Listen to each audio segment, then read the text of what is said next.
Si cette séance vous appelle aujourd'hui, c'est peut-être parce qu'au fond de vous, aimer a souvent signifié donner beaucoup, comprendre énormément, pardonner presque tout. Et pourtant, malgré tout ce que vous avez offert, quelque chose en vous commence à ressentir une fatigue, comme si aimer avait parfois fini par vous faire disparaître un peu. Aujourd'hui, nous allons aller libérer les racines de ce mécanisme pour permettre à votre manière d'aimer de redevenir libre et souveraine.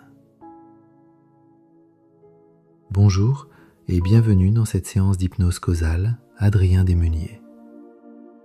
Pendant cette séance, il est possible que votre mental décroche. Il est possible que certaines phrases vous échappent, ou même que vous vous endormiez. Et tout cela est parfaitement naturel. Cette séance étant conçue pour s'adresser au plus grand nombre, certains passages pourront faire directement écho à votre histoire. D'autres vous concerneront simplement moins, et cela est parfaitement juste ainsi. Car votre inconscient retiendra naturellement ce qui vous correspond et laissera de côté ce qui ne vous concerne pas. Ici, vous n'avez rien à réussir. Rien à forcer, juste à laisser faire ce qui doit se faire. Alors installez-vous confortablement, prenez une grande inspiration mentrale et laissez-vous guider par le son de ma voix qui vous accompagne avec bienveillance. Pendant que vous écoutez ces mots, laissez simplement les phrases arriver à votre rythme. Peut-être que votre attention se pose sur les sons autour de vous. Ou peut-être que votre attention commence déjà à se tourner vers l'intérieur. Et pendant que vous m'écoutez, vous pouvez simplement remarquer le mouvement naturel de votre respiration. L'air qui entre, puis l'air qui ressort, sans rien changer, juste observer. Et souvent, lorsque l'attention se pose sur sa respiration, le corps commence naturellement à relâcher certaines tensions. Vos épaules, votre mâchoire, votre ventre peut-être. Et plus ces tensions se relâchent, plus votre système nerveux comprend qu'il peut se sentir en sécurité ici. Parce qu'ici, vous n'avez rien à réussir, rien à forcer. Simplement laissez votre esprit suivre les mots pendant qu'une autre partie de vous peut commencer à travailler plus profondément. Et parfois, dans ces moments-là, les pensées deviennent un peu plus espacées, comme si l'esprit trouvait un rythme plus calme, plus intérieur. Et pendant que cet état de détente s'installe, votre inconscient peut déjà commencer à se préparer à aller explorer certaines racines anciennes, certaines mémoires, certains mécanismes relationnels, avec douceur, avec intelligence, et uniquement dans la mesure qui est juste pour vous aujourd'hui. Dans certaines relations, il existe une manière très particulière d'aimer, une manière où l'on donne beaucoup, où l'on comprend énormément, où l'on pardonne souvent, et où parfois, on finit par porter la relation presque seule. Au début, cela peut ressembler à de la générosité, à de la patience, à de la profondeur émotionnelle. Mais avec le temps, quelque chose devient plus lourd, parce que l'on réalise que l'on donne souvent plus que l'on ne reçoit, que l'on comprend plus que l'on est compris, que l'on fait des efforts qui ne semblent jamais vraiment réciproques. Et beaucoup de personnes qui vivent ce type de relation se posent un jour la même question intérieure. Pourquoi est-ce que je me retrouve toujours dans ce type d'histoire ? Pourquoi est-ce que j'attire des compagnons ou des compagnes qui semblent avoir besoin d'être aidés, soutenus, réparés ou compris plus qu'ils ne sont capables de donner en retour ? Peut-être avez-vous remarqué certains schémas, des partenaires émotionnellement distants ou immatures ou blessés ou indisponibles. Et à chaque fois, une partie de vous a voulu comprendre, être patient, patiente, donner du temps, donner de l'amour, comme si l'amour pouvait finir par réparer l'autre, comme si à force de présence, à force d'effort, à force de compréhension, la relation allait finir par devenir équilibrée. Mais ce mécanisme n'est pas simplement un hasard relationnel. C'est souvent un ancien programme intérieur. Un programme qui associe l'amour au fait de donner beaucoup, qui associe l'amour au sacrifice et parfois oblige de s'oublier un peu plus chaque jour. Et ce mécanisme est profondément humain, parce qu'il ne vient pas d'une faiblesse.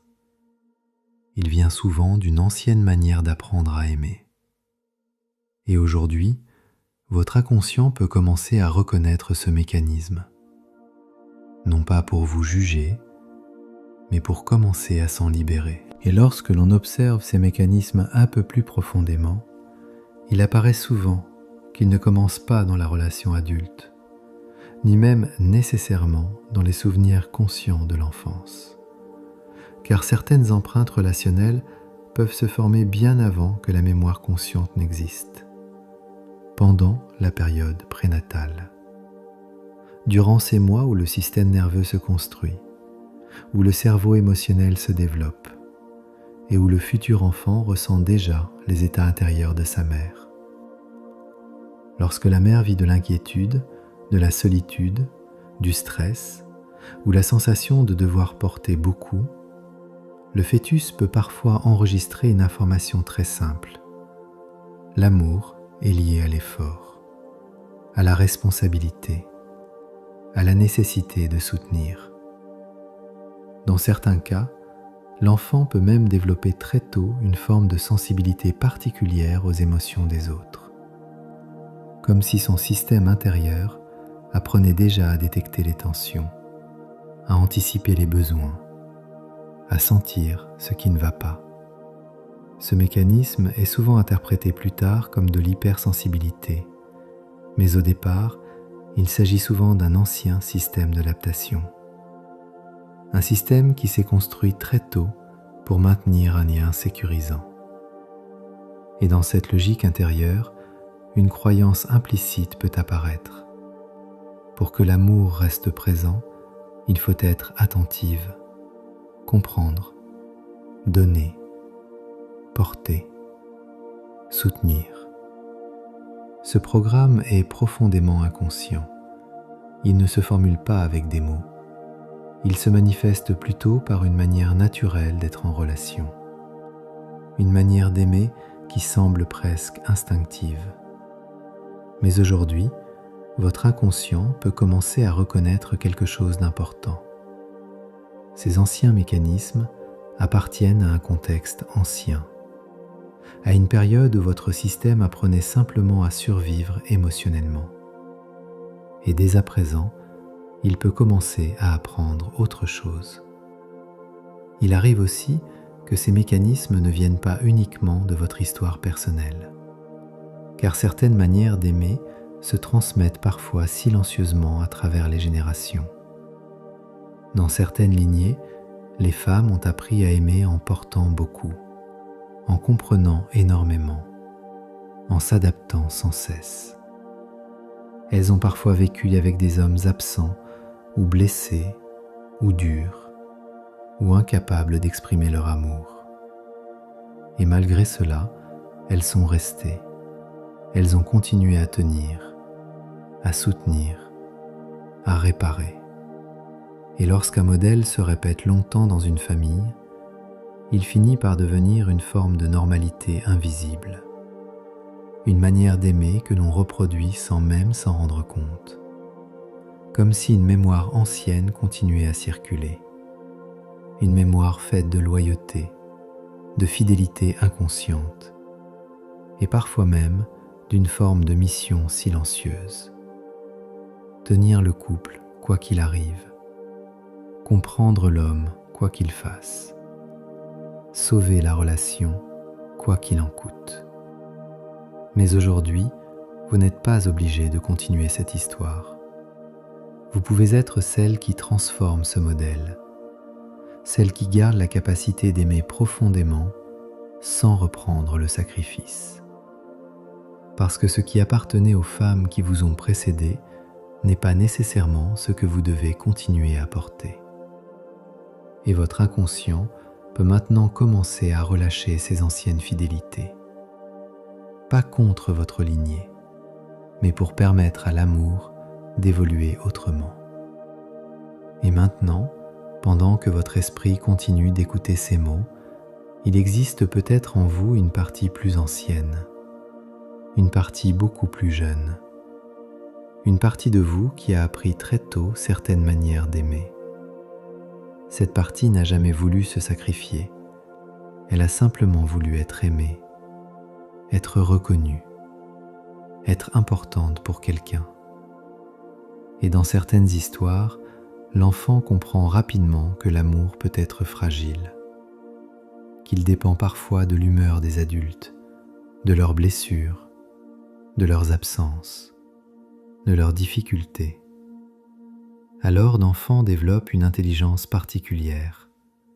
Il observe, il ressent, il comprend ce que les autres vivent, il anticipe les tensions, il essaie d'apaiser, de réparer, de soutenir.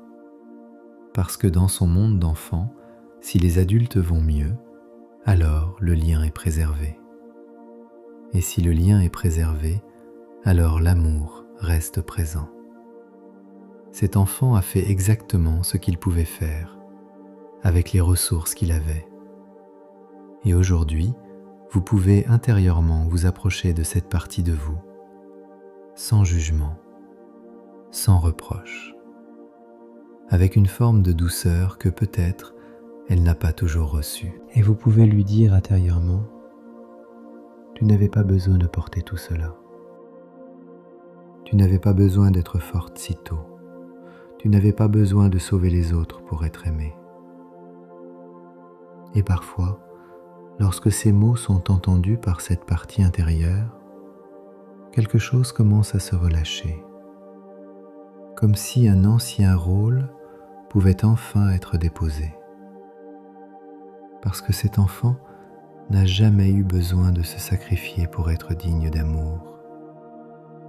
Il avait simplement besoin d'être aimé. Et aujourd'hui, cette reconnaissance peut commencer à réparer quelque chose à l'intérieur de vous. Dans ces mécanismes d'amour sacrificiel, il existe aussi une autre dimension. Une dimension plus discrète, plus difficile à reconnaître parfois. Une part d'ombre. Non pas une part mauvaise, mais une part qui a essayé de protéger le lien. Car lorsque quelqu'un apprend très tôt à soutenir les autres, à comprendre leurs blessures, à réparer leurs manques, il peut aussi se créer une place très particulière dans la relation. Une place indispensable. Et parfois, une croyance inconsciente peut apparaître. Si l'autre a besoin de moi, alors il ne partira pas. Si je comprends tout, si je pardonne tout, si je soutiens toujours, alors la relation restera. Et cette part d'ombre a longtemps cru qu'être indispensable était une manière de sécuriser l'amour. Mais cette stratégie a un prix. Car lorsque l'on devient celle qui porte, celle qui répare, celle qui comprend toujours, la relation peut finir par perdre son équilibre. Parce que l'amour véritable n'a pas besoin d'un sauveur. Il a besoin de deux personnes présentes, deux personnes responsables d'elles-mêmes. Et aujourd'hui, vous pouvez simplement reconnaître cette part d'ombre, la remercier pour ce qu'elle a essayé de protéger, puis lui permettre doucement de relâcher ce rôle, parce que vous n'avez plus besoin d'être indispensable pour être aimé. Et souvent, il arrive un moment où ce mécanisme ancien commence à montrer ses limites. Parce qu'aimer en se sacrifiant demande énormément d'énergie. Comprendre sans cesse, s'adapter continuellement, porter la relation presque seule parfois. Et avec le temps, une fatigue intérieure peut apparaître, une fatigue profonde, pas seulement physique, mais émotionnelle. Comme si une partie de vous commençait à ressentir que quelque chose n'est plus juste, que donner sans cesse ne crée pas forcément l'amour, que comprendre toujours ne transforme pas forcément l'autre, et que se sacrifier ne garantit jamais d'être réellement aimé. Alors un moment particulier peut apparaître, un moment où le système intérieur se retrouve face à une impasse. Continuer comme avant signifie souvent continuer à se perdre un peu. Mais changer ce mécanisme peut parfois faire peur, parce qu'une ancienne question surgit. Si je ne fais plus autant d'efforts, est-ce que l'on m'aimera encore ? Si je ne sauve plus l'autre, est-ce que la relation restera ?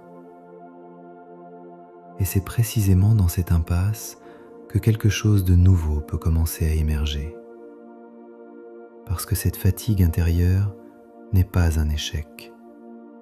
C'est souvent un signal très intelligent du système intérieur. Un signal qui indique simplement « il est temps d'aimer autrement ». Et maintenant, pendant que votre système intérieur reconnaît ces anciens mécanismes, il peut commencer à relâcher certaines choses. Pas en les rejetant, pas en les combattant, mais simplement en comprenant qu'ils ne sont plus nécessaires aujourd'hui. Parce qu'ils ont été utiles à un moment de votre histoire. Ils vous ont permis de préserver le lien, de protéger certaines relations, de maintenir une forme de sécurité affective. Mais aujourd'hui, votre vie relationnelle n'est plus la même. Votre système intérieur n'est plus celui d'autrefois. Et certaines anciennes stratégies peuvent simplement se déposer, comme un poids que l'on a porté longtemps et que l'on peut enfin poser au sol. Les anciennes croyances sur l'amour, l'idée que l'amour doit être mérité, qu'il faut donner énormément pour recevoir un peu, qu'il faut comprendre l'autre même lorsque l'on n'est pas comprise. Tout cela peut commencer à se transformer, pas brutalement, mais naturellement, parce que votre inconscient est capable d'apprendre de nouvelles manières d'aimer, des manières plus équilibrées, plus respectueuses de vous. Et pendant que ces transformations s'installent, votre système intérieur peut déjà commencer à reconnaître quelque chose de simple. L'amour n'a pas besoin de sacrifices permanents. Il peut simplement se partager. Et maintenant, pendant que certains anciens mécanismes commencent à se relâcher, votre système intérieur peut commencer à découvrir autre chose. Une autre manière d'aimer. Une manière où l'amour ne demande plus de vous effacer. Une manière où vous pouvez rester pleinement vous-même. Parce que dans une relation équilibrée, l'amour circule dans les deux sens. Il n'a pas besoin d'être porté par une seule personne. Il se construit à deux. Et votre système intérieur peut commencer à reconnaître cette possibilité. La possibilité d'être aimé sans devoir constamment prouver votre valeur. La possibilité de rencontrer des personnes capables de donner autant qu'elles reçoivent. La possibilité de ressentir une relation où l'on peut être comprise, écoutée, respectée, sans devoir porter la relation entière. Et plus cette nouvelle manière d'aimer s'inscrit en vous, plus votre regard relationnel peut naturellement évoluer. Vous pouvez commencer à reconnaître plus facilement les relations qui vous respectent et celles qui vous demanderaient de vous oublier. Et ce discernement n'a rien de dur. Il est simplement le signe d'un amour plus mature. Un amour qui inclut l'autre, mais qui vous inclut aussi. Pendant que ces compréhensions commencent à se mettre en place, votre corps peut lui aussi commencer à relâcher certaines tensions. Parce que lorsque l'on a longtemps aimé en portant beaucoup, le corps a souvent enregistré cette manière d'être en relation. Dans la poitrine parfois, comme une pression liée à l'émotion. Dans le plexus solaire, comme une tension liée à la responsabilité. Ou dans la gorge, comme une retenue ancienne de ce qui n'a pas toujours pu être dit. Et pendant que votre inconscient intègre ces nouvelles possibilités relationnelles, votre corps peut doucement retrouver un autre équilibre, une respiration plus libre, une sensation plus stable dans le centre du corps, comme si l'espace intérieur devenait un peu plus vaste. Parce que lorsque le système nerveux comprend qu'il n'a plus besoin de porter l'amour à lui seul, il peut relâcher certaines vigilances. Et dans ce relâchement profond, une nouvelle sensation peut apparaître. La sensation que l'amour peut exister sans tension, sans effort permanent, sans sacrifice. Et ce changement peut simplement commencer à s'inscrire dans votre corps, naturellement. Et à partir de maintenant, quelque chose évolue profondément dans votre manière d'aimer. Pas forcément de manière spectaculaire, mais souvent de façon beaucoup plus simple, plus naturelle, comme si votre système intérieur reconnaissait progressivement ce qui est vraiment juste pour vous. Désormais, vous pouvez sentir plus facilement les relations où l'amour circule réellement. Celles où l'on peut être soi. Celles où l'on n'a pas besoin de porter l'autre pour que le lien existe. Celles où l'on n'a pas besoin de se sacrifier pour être reconnu. Et lorsque votre système intérieur rencontre des relations qui demanderait de vous sacrifier à nouveau, quelque chose en vous peut simplement le reconnaître et le refuser, comme une nouvelle forme de clarté, une clarté calme, naturelle, parce que votre manière d'aimer peut continuer à évoluer vers un amour où l'on peut donner sans se perdre, où l'on peut comprendre l'autre sans s'oublier, où l'on peut être profondément présente tout en restant profondément vous-même. Et cette évolution peut maintenant continuer à s'installer, de s'activer en vous, naturellement, à votre rythme, dans votre vie. Et pour renforcer les effets de cette séance, il vous est conseillé de la réécouter pendant 21 jours. Le temps que ces nouvelles compréhensions s'inscrivent profondément dans votre psyché, comme dans vos mémoires cellulaires, et deviennent votre nouvelle manière saine d'être en relation. Et pendant que ces transformations continuent à s'intégrer profondément en vous, il vous est possible de laisser votre esprit choisir naturellement la manière dont cette séance va se terminer. Certaines personnes ressentent l'envie de prolonger cet état intérieur, de laisser le corps s'enfoncer un peu plus profondément dans le repos, dans le sommeil. D'autres personnes, au contraire, ressentent l'envie de revenir doucement à un état d'éveil, comme si votre corps retrouvait progressivement son tonus naturel. La respiration devient un peu plus ample. Vos sensations dans les mains et dans les pieds reviennent plus présentes et votre esprit peut retrouver progressivement un état de vigilance clair et agréable. Et si vous écoutez cette séance au moment du coucher, vous pouvez simplement laisser le sommeil venir naturellement, parce que votre inconscient continue de faire son travail pendant que vous vous reposez.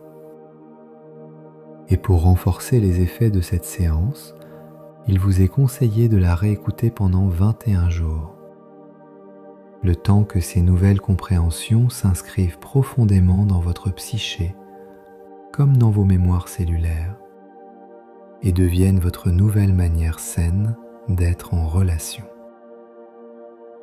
Si cette séance vous a été utile, vous pouvez indiquer en commentaire le thème que vous aimeriez voir abordé dans une prochaine séance d'hypnose causale.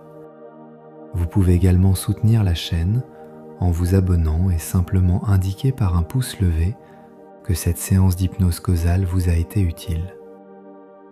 Je vous retrouve très bientôt pour une nouvelle séance d'hypnose causale Adrien Desmuniers. En attendant, prenez soin de vous.